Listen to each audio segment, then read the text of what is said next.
Confrontés à une baisse constante de leur pouvoir d'achat, les familles doivent trouver d'autres moyens pour acheter des cadeaux de Noël.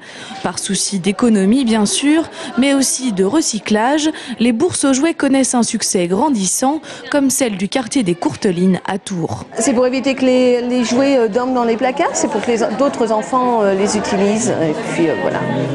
Et puis du coup ça va permettre aussi de racheter d'autres jeux éventuellement pour les enfants.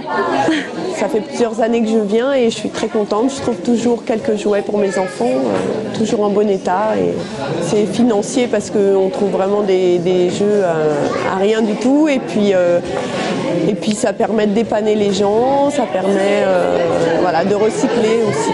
Voilà. Ces nouvelles habitudes sous le sapin se répercutent dans tous les secteurs, y compris celui des jeux vidéo, toujours très prisé des enfants et adolescents et dont les prix restent élevés.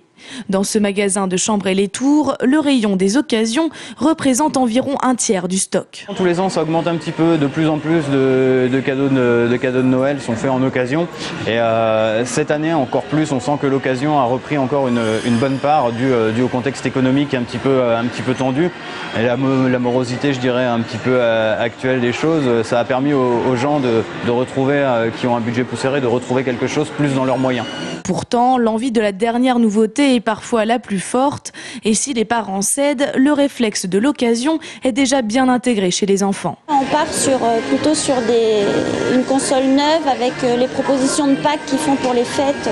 Mais après, dans l'utilisation courante de leur console, c'est vrai que les enfants ont l'habitude de venir, notamment chez Micromania, pour revendre des jeux qu'ils n'utiliseraient pas et en tout cas acheter très souvent des jeux d'occasion parce qu'ils sont de bonne qualité et puis ils aiment bien changer souvent. Cette année, chaque Français compte dépenser 650 € pour les fêtes, selon une récente étude européenne, soit 3,5% en moins par rapport à 2008.